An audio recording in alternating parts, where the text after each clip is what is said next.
southbound, I've been hellbound, riding on the midnight train. Going too fast now, think I ought to slow down, standing in the pouring rain.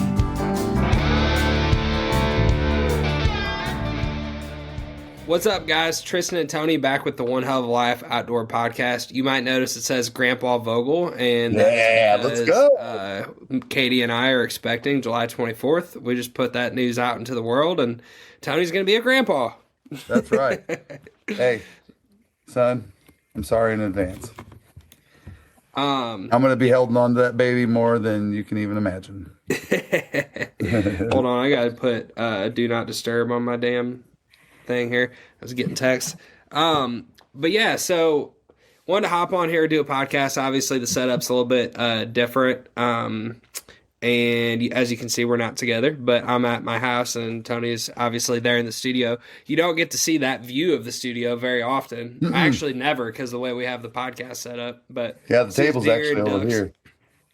It's a pretty cool little spot. We have a good time there. So yeah. But you know, a few things tonight we wanted to talk to y'all about, and just kind of, I guess the only way to describe it is just frustration about this weather. Well, no. First of all, before we get into that, dude, let's talk about Williamson Outfitters and this vet hunt, dude. Well, I think the date to submit stuff was 2 days ago. So. Oh, was it? Okay, all right. I just didn't know. All right. Yeah, that's why I plugged it last week, just because I think Chris said the 20th was the cutoff if you were going to sponsor and stuff.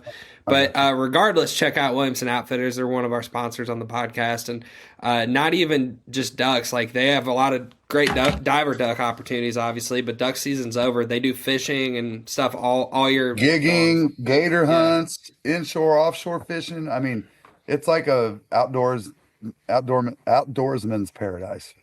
Yeah, for sure. But he even does turkey hunting. Yeah, they do a lot. But anyway, so kind of just frustrating that, you know, we're all in this position where we're coming to the last, week of duck season here, last 10 days of duck season, and we're finally getting the weather that we needed for weeks. I mean, this is the water conditions are going to be there because of all this rain and snow melt off. And I mean, Kade, they're in Cache, Arkansas. They're looking for and I will believe it when I see it, but the apps are saying anywhere from 12 to 20 inches of snow there, which is just insane. And 10 days with freezing temperatures, it's probably going to be frozen up the remainder of duck season there, which kind of sucks. I mean, if you're in Louisiana, you're like, hell yeah, this is about to get good.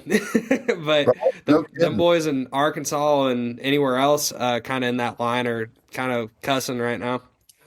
Okay. I mean, I hate the fact that I can't see crap unless I have my glasses on. I guess I'm going to have to just leave my glasses on, but they're all scratched up from falling in a duck blind. Yeah, no doubt. But no, man, I mean, it's tough. It is tough right now. And, all of us are dealing with it. If you are in an area, I mean, it's got to be the same thing, talking anywhere on that line where duck season's still open. If you're in one of those states, it's a bummer, dude.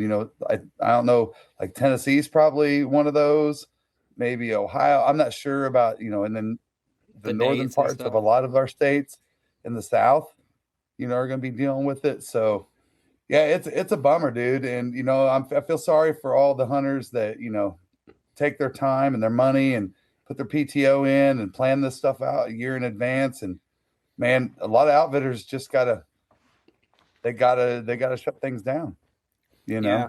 And it's just Mother Nature, man. Yeah, unless you're hunting, I mean, it's going to be so damn cold that even moving large bodies of waters might freeze. I don't know, but when you're hunting, water that's less than 18 inches deep, I mean, there's just no way to keep that open unless you have, I don't know, a heated pond or 100 ice heaters or something. I don't know. There's probably a way there's probably some outfitter that you got to pay $1,500 a day to hunt at that probably keeps it open. But as they should. Right. Well, and if you got deep enough water, that's what you get away with a lot of times in the timber is, and you timber guys know this and girls, is that, that water is usually a little deeper.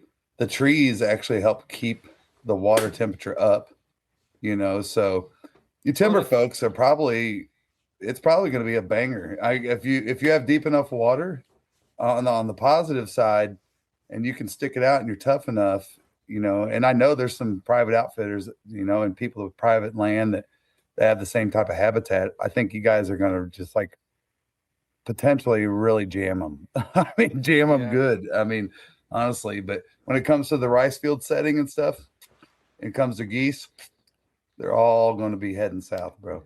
So we were talking about that, which is great for Southern folks, right? Oh yeah, this could genuinely be like, I think I saw Jace Robertson talking about it, like, but this could be like a once in 10 years type situation for like folks in Louisiana. This is called the duck vortex.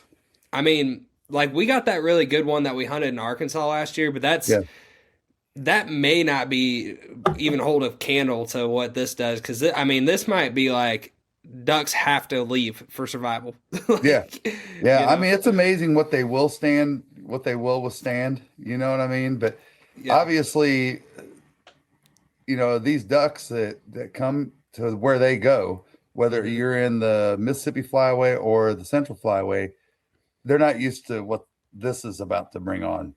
So they're going to have to respond, and they're going to have to eat a lot. And, I don't know. I mean, I'd love to know why some stick around and some of them say, I'm getting out. It's probably just like people, there's a hurricane coming, and there's some people that go, yeah, dude, I'm going to Minnesota. And then you got some people that are like, you know what? You ain't going to hit us. Even though the weatherman said the ice coming right over my house. Right. I mean, let's face it. People, I mean, as smart as we are, we're also kind of that dumb, right? A lot of times when we look at like what that does to waterfowl, it's like a slow death in a sense. If they, they'll hang out. We've seen all of Forbes pictures before, where there was that a couple years back where the Mississippi or Illinois froze up, one of the two, and it just showed this big circle, and there was full coots. And there was bald eagles all around it and standing around it. And it was just it looked like a donut with a red circle around it. And they were just picking them off. And, it's coots. Okay. Everybody can joke about how dumb they are. But I also know there's a ton of coots down south too. So, but that's just an example of, why does that happen? I don't know. There's a bunch of them that said, screw that. I'm going to, South Louisiana or wherever, so. Yeah. I was just talking to Jay that we hunted with in Florida on Instagram, and he was saying they're going to Mississippi, I guess, a snow goose hunt, him with a couple guys or whatever. And I'm like, it ought to be freaking good, because all the snow geese, like, from what I've heard, like, snow geese it's funny, they don't like the snow. That's probably why he texted me and asked me to send him that snow goose video. Well, right, yeah, probably. Oh, that's exactly why, because I told him, I was texting you, I didn't have the video, but I told him, I'm like, you got to see this video. No doubt. I mean, the geese they know what's going on. I mean, and Kade said something again about it today. That's what they're doing. They're moving ahead of this storm. And it's funny, like, snow geese don't like the snow, really. No, no, unless they're like having babies in it and shit. I don't know. No, I mean, not even, because when they're back up way in the, the polar north, when they go up there, it's, I'm sure it's so cold, but it's like, it's not winter, they're only up there in like the spring and summer. So they kind of are just always trying to be ahead of that weather, I feel like. So it should be good. It should be a really good snow goose season. Yeah. So, I guess there's kind of a couple ways you can look at this. And one way is there's a lot of people that are, just season's over as far as duck season goes.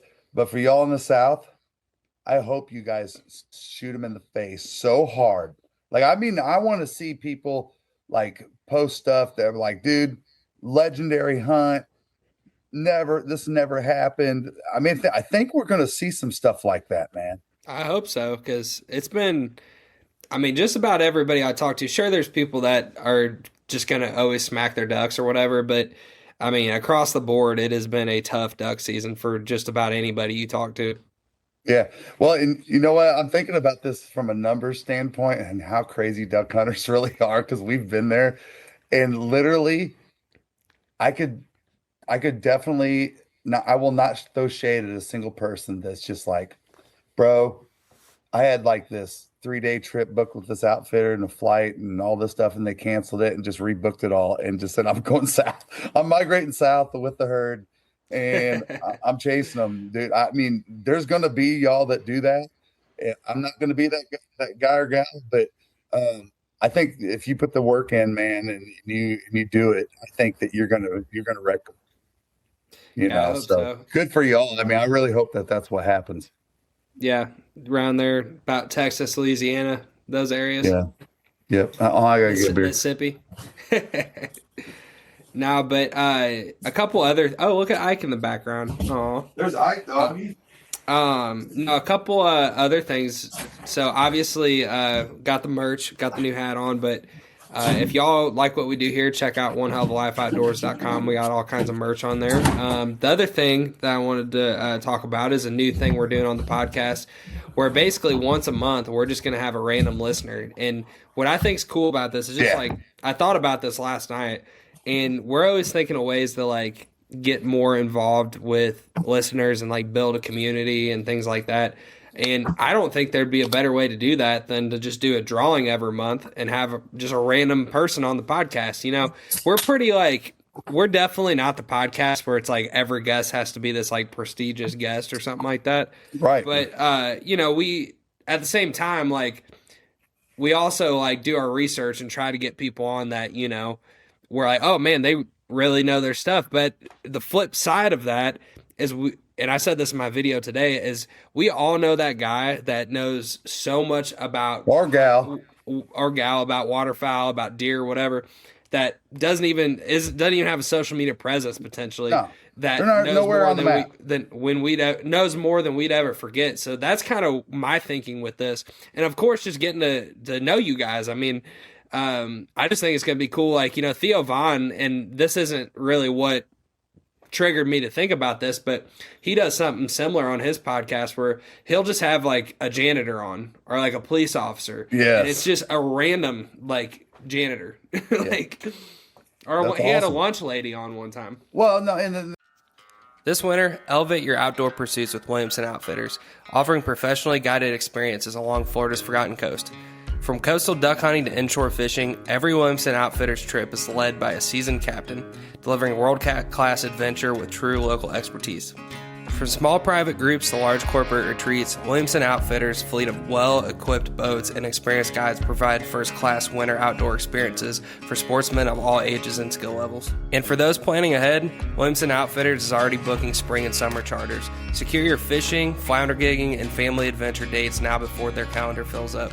Call or text 850-251-8650 or visit floridaducks.com to reserve your outdoor experience. Williamson Outfitters, making the Forgotten Coast unforgettable. The whole point here is that there are some incredible people that either A, they don't seek attention, or B, just don't give a shit about social media or whatever. And I think some of the most incredible people that we've had on this podcast are people that aren't in the mainstream media, man. 100%. I mean, I could name, I'm not going to name names because I won't name enough, you know, but Tristan and I, there's been so many of you that we've had on this podcast that we get off of it and we bump fists and we're like, dude, that's the best podcast we ever had, you know? Yeah. So, you know, part of this is like really just also discovering you know what I mean, whoever you are, and you want to do that, man, we want to have you on and let's drink a bush light, let's talk some hunting or outdoors and have a good time. Yeah, so to do that, I'm going to drop this podcast. Today is like the 22nd or whatever, so this will be out either tonight or tomorrow. But next Friday, I'm going to do just a random drawing. So DM One Hell of a Life podcast on Instagram or hit us up on TikTok, shoot a DM.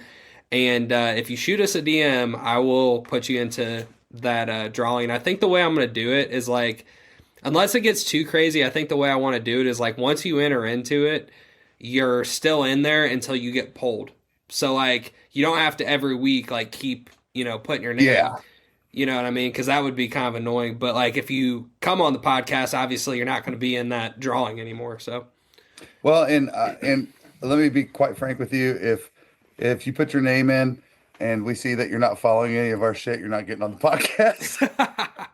Well, you know, I mean, but I hope I'm serious. I hope that people say that see lightly because I hope that people see that video that I just posted and come like, hey, these guys are doing something different. I want to, you know, learn about what they're doing. So it doesn't matter if you just heard about us today, you know, and this is the first time you're listening to us. It's like the whole church thing. Like, yeah, we'd love to connect with you if this is your first time. Right. Like, like we got a gift there in the back. You know, you just, you know what I'm talking about? Like, they have, like, there's always like, we got the gift station in the back. Come over and introduce us and get plugged in. No, but I love this. You know, I kind of look at it like, you know, similar to like, in a way, it's, you know, we're so big about reality. You know what I mean? Yeah. And there's so many undiscovered diamonds in so many different facets of who people are. And you know, we see it every day on America's Got Talent or, you know, American Idol or anything like that, man. It's just that there are so many diamonds of people out there that are waiting to be discovered. And we just want to be a part of that, man. Yeah. And then just, I think it'll help us, kind of learn who supports us, you know? I mean, that's right. Obviously we talk to a lot of you guys pretty often that listen to the podcast just through text and DMs and stuff like that.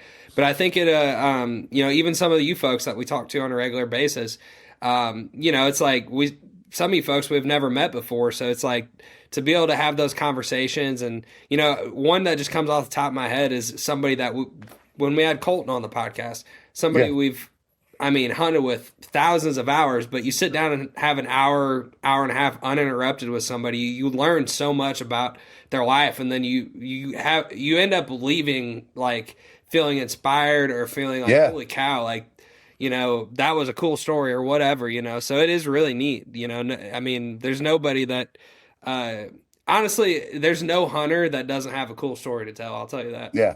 Well, and it's not always just about what they do in their hunting life, right?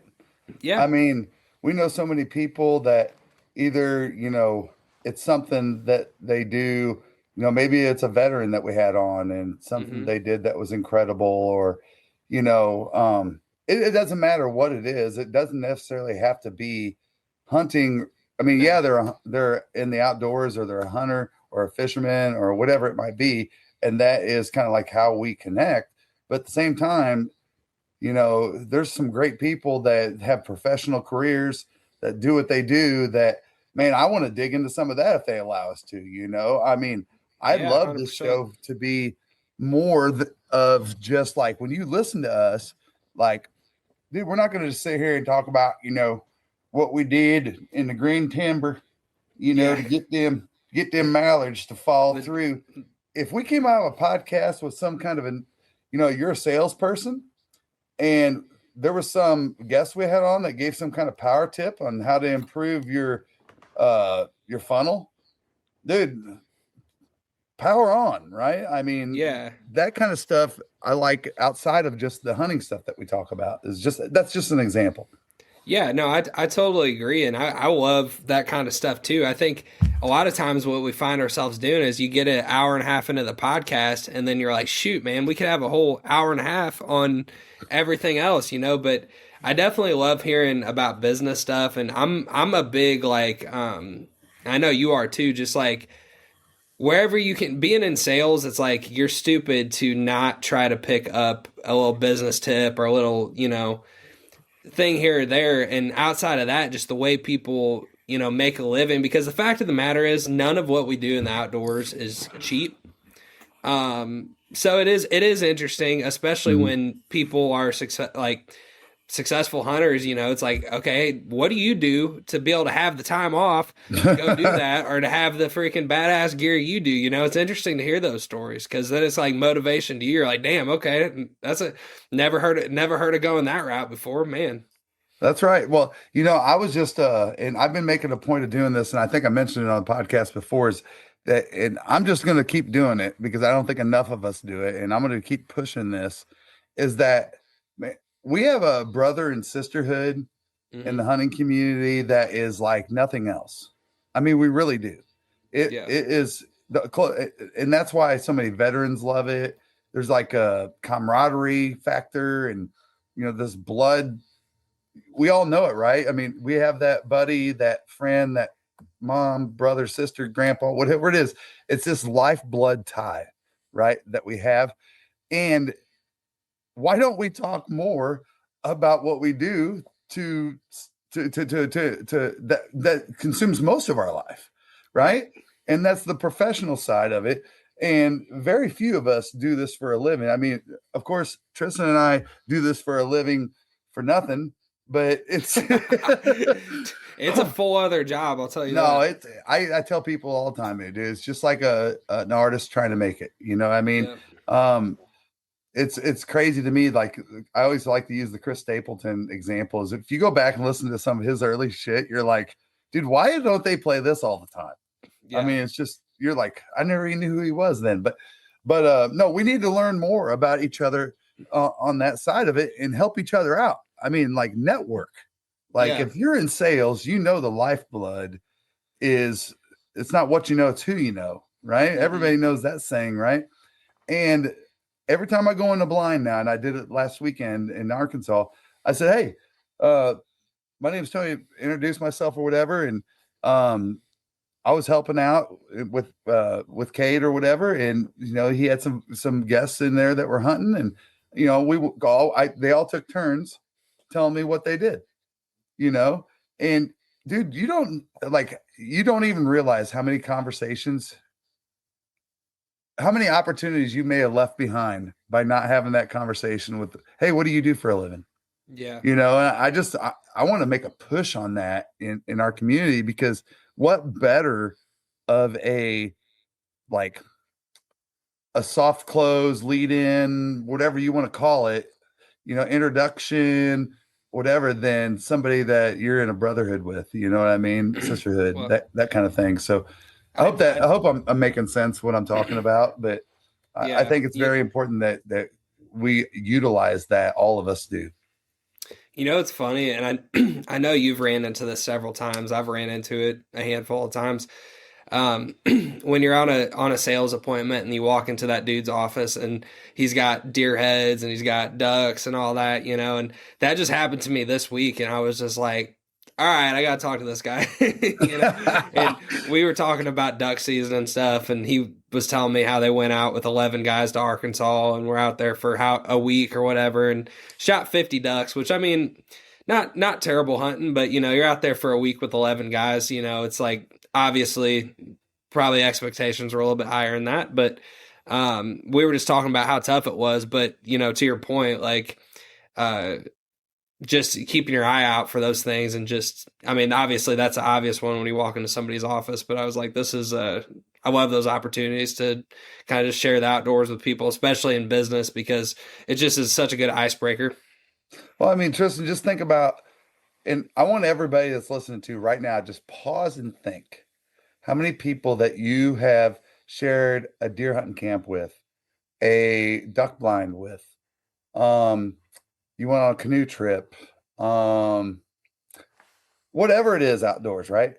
Think about, I mean, I'm just going to wrap mine up real quickly, but think about how many times, how many people you met that you could have duly helped each other, right? Mm-hmm. I mean, it's staggering, really. And if you, like, I'm thinking about to myself that in just 1 year, I potentially am around, through the hunting camps that we go to and the public land that we go to, people we talk to, the banquets we go to, the conventions, all those things.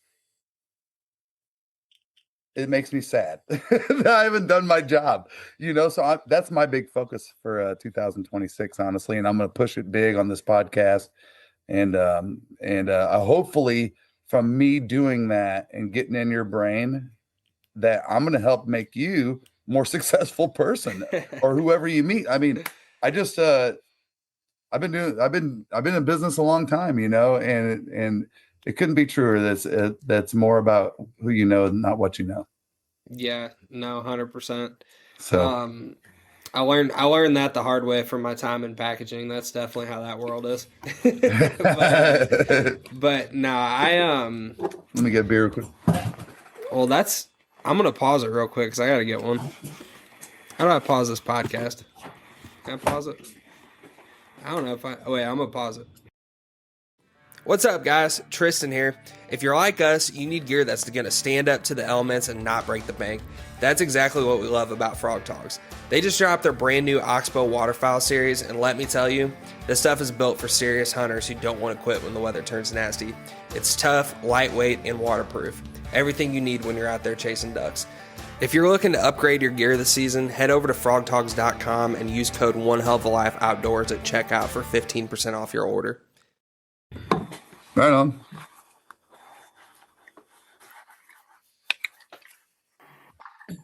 All right, so we're back. All right, coming off of what we were just talking about, we wanted to hop into this whole veterans hunt thing we got going on in Arkansas this year, and talk some snow geese too after that. The cool thing is, obviously, I'm not a veteran, but I get to film, which is just as fun a lot of times. Even as shooting birds, it's really a blast to make some cool. Well, it extends your shooting season, so to speak. Yeah, 100%, and yours. But it's cool. So Arkansas made it this year. It's 2 days, so it's the 7th and 8th, or the 8th and 9th, one of the two. 7th and 8th. But we're pumped about that. We're going to be out there in Arkansas and doing. I think we're going to do Saturday at Kade's, and then Sunday we're going to hunt the public timber, which I got a 100% look, but I know that's how it used to be with the whole men's hunt before, is that basically you can hunt until dark.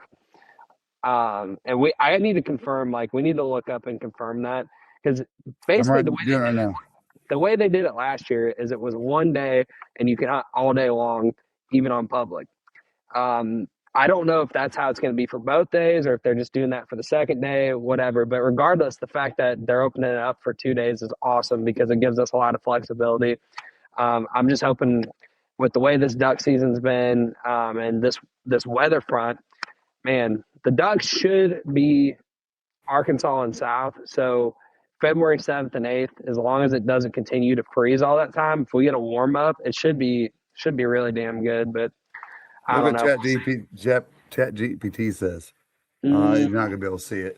It says, yes, on Arkansas WMAs during the special active duty military and veteran waterfowl hunt, you can hunt ducks and other waterfowl until sunset on that day. Normally, shooting on WMAs during the regular duck season ends at noon, and in water inundated areas must be vacated by 1 p.m. But there is an important exception for the veteran hunt. Let's go, vets. Come on, dude. Listen, it's the one time. And I hope we smoke them in the morning. Honestly, I don't care about hunting all day. But to have the opportunity to shoot at ducks up until, say, basically 6 hours later than they're used to. Mm-hmm.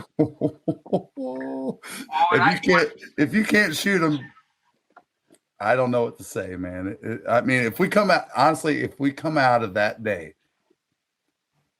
and we don't have a successful hunt, I'm not gonna be a crybaby about it. I mean, I've had veteran hunts like that, but it sure is the right recipe for success. So we'll see.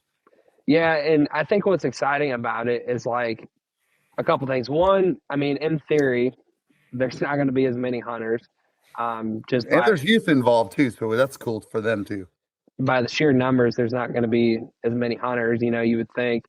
But it's going to be one of those deals. It's okay, so they're banging them over there, and they got their limit and left. Okay, sweet, let's go over there and shoot some ducks.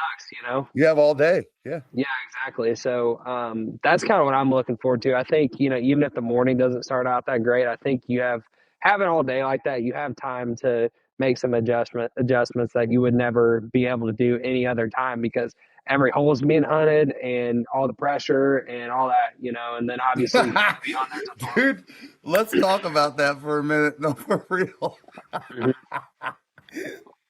Bro, y'all are getting so damn creative on this game on the public land in Arkansas. It's been making me cry out loud laughing.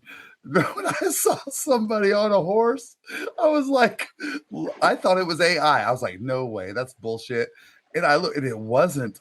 And then I saw another one the other day that these guys all on the horseback basically let all the e-bikes and all the people running go first. And then, bro, you just see him. Yeah. I mean, just flying by everybody. Dude, on horseback? Are you shitting me?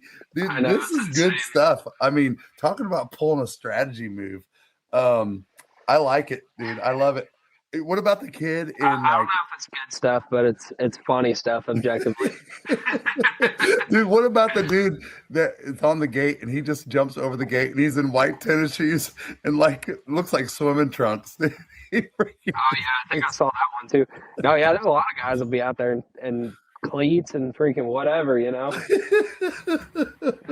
Man, it's pretty crazy. But you know what? I do in particular is so funny. I mean, that is just like bro brought his horse out to get this duck hole. Next thing you know, bro. Crazy. Well, next thing you know, it's going to be like some debate on Arkansas duck cutters that an Arabian is faster than a freaking a quarter horse or something like that.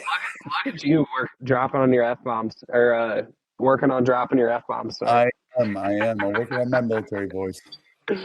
Oh boy. No, but obviously snow geese, we're super excited about that. Our friend Cal, that has been on this podcast 2 different times. Well, 2 things. One, we're going to snow geese hunt butting up to the vets, so hopefully we have some luck there. But the other thing I was just going to say is Cal has been on this podcast. He worked a deal out with Kade where I guess he's going to be doing some guiding for Kade for a number of days there in mid-February.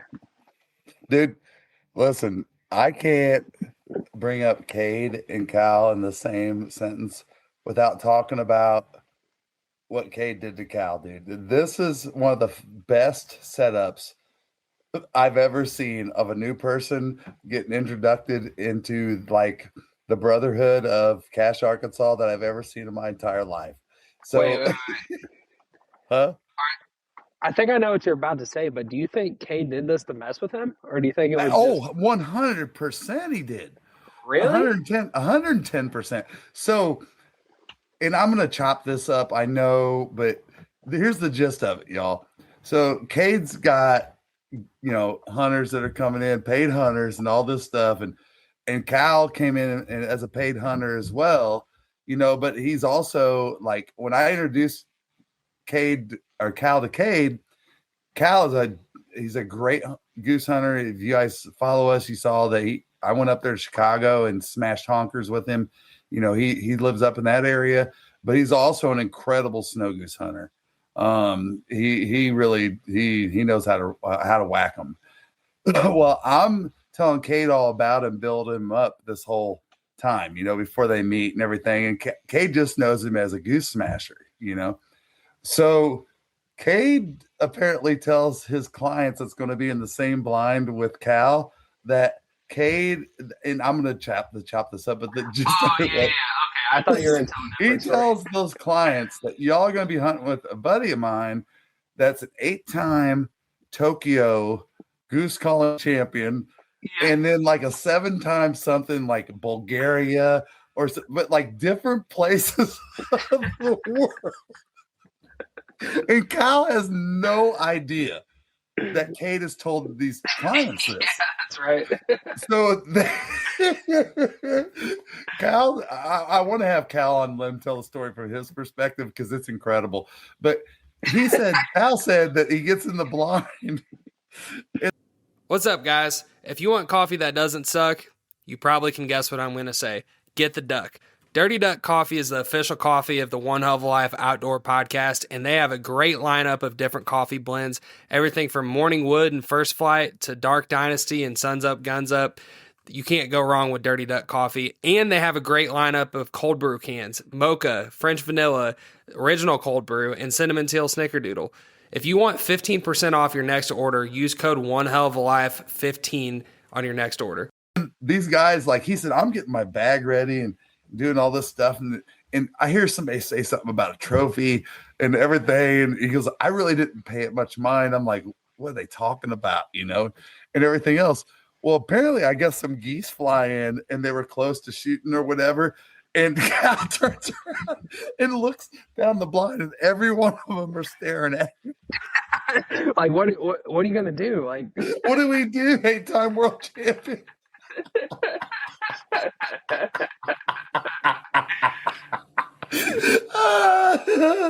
I just wish to God I would have been there, but oh my God! But Cal had no idea that Kade had kind of set him up for that, and it was just. I mean, boys being boys. It was one of the funniest. Went on to be the joke of the weekend. Can you imagine? Because Cal, I can just see him getting his bag ready and everything, and then people, man. So you got like a 8-time trophy, and he's. I just like how he's like that. These geese come over and he looks down the blind. They're all looking at him like they're all staring at him. Like, what do we do? 8-time champion. Yeah, like, are you gonna call those? Like, are you gonna call shot? What's going on? I wanted to put this quote out there because I told Kyle last night. I said, "This might be the best thing you've ever said to me in your life." He said, "I'll resign from my job if I have to, like Bodie did on Point Break." Because of the snow goose thing that's getting ready to happen. And he put in quotes, he said, when the thaw of 2026 happens, it's going to send a surge of snow geese, 10 million strong north. And in Cache, Arkansas, it will be the bloodiest snow goose battle of all time. And I will be there.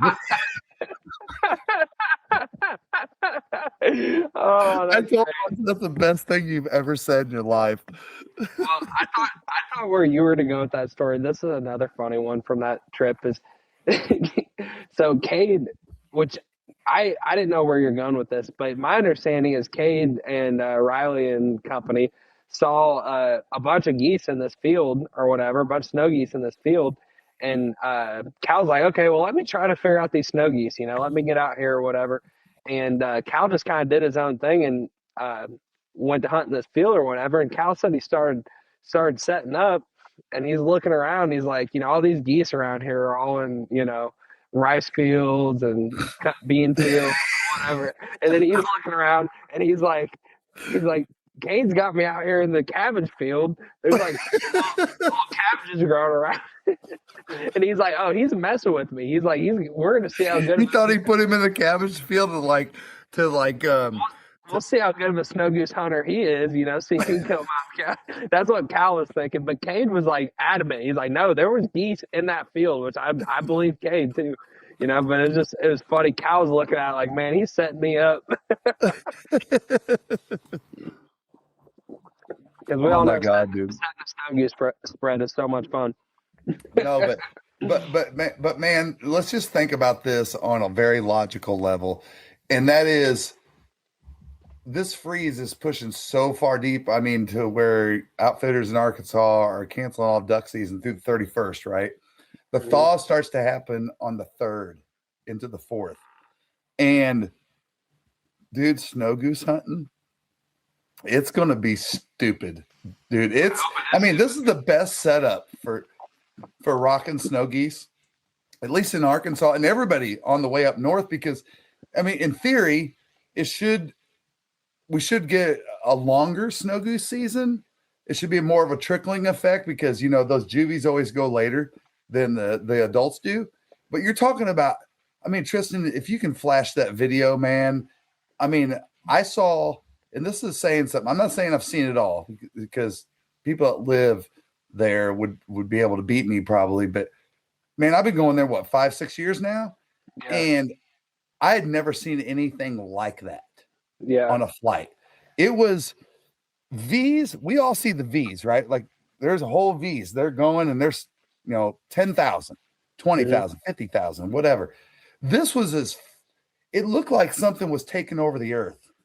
That's what it looked like. It looked like snow geese were coming to take over the earth. It just really, if you didn't know anything at all and you weren't a waterfowl hunter and you're just standing outside your house one day and looked up and saw that, you would be like, dude, the world's getting ready to end. This is getting ready to be like a plague or something. So I know that is incredible. That video, I was like, holy shit, that's a lot of geese. yeah, man. I mean, that was definitely, we've had a lot of those experiences along the way where we thought we saw a lot of snow geese. No, not like that. Not like that. And if you see that video, y'all, it was going on like that for well over an hour, which is crazy. So, I've got to run to the restroom real quick. Well, I was about to wrap it up, honestly. All right, I'll be right back. Okay. Well, Say what you got to say. Do what you got to do. I goes following them. No, but thank you guys for tuning in to the podcast. Seriously, it means a lot to us. You know, if you want to support what we do, onehelloflifeoutdoors.com. We got all kinds of merch on there right now. We're going to keep at it. Excited for the little segment we announced earlier, or not segment, just having whole podcast with some of our listeners. We're really excited for that. So hope if you're listening to this and you're still got some duck season left, that you can capitalize on this this cold front that's coming through, this mega snowstorm. So that's really all I got. If y'all, another little housekeeping thing, you know, we always appreciate when people like, subscribe, and drop reviews and stuff like that. I think it's supposedly supposed to help us get pushed out further and seen more. So definitely appreciate when y'all do that. So that's all. No, we want to earn it. We don't always want to be that person that every time you see us that we say, hey, like and subscribe, you know what I mean? But we do appreciate it. That one little click does make a difference for us. But hey, one thing I did want to do before we get out of here, Tristan, is listen, if you guys want to go snow goose hunting, call Kade at Delta Thunder Outfitters. All right. Tristan, I don't know if you can flash his contact information up or anything like that, but you guys can just send the number real quick. Hold on. Yeah, hold on one second. But he's got plenty of openings. But I'm telling you guys, I don't know about plenty. As his waterfowlers, we all know that what's getting ready to happen, and he's gonna book up really fast. And I'm thinking that, I mean, I've shot him in March there. I'm thinking it's going to go well into a couple weeks into March. We'll see, but 870-926-7944. He's located in Northeast Arkansas, and yeah, it should be pretty cheap. $200 a day, dude. It's the working man's price. Mm-hmm. You will not. I mean, come on, dude. That's so cheap. $200 a day, $40 a night for lodging. You guys need to get with him, dude. I think the lodging's free if you have 10 or more, isn't it? Yep. If you got 10 or more, based on availability, of course, that kind of thing. But y'all, just outside of that, you'll have a hell of a time there. It's one hell of a life at Delta Thunder Outfitters. That's right. Well, guys, thank you for tuning in, and I think you said it best. One hell of a life. So, all right, son, be safe out there, and if it's not rainy and all that stuff, I might get over to your house and watch a football game and drink beer. Yeah, there we go. All right. I've been southbound, I've been hellbound, riding on the midnight train. Going too fast now, think I ought to slow down, standing in the pouring rain.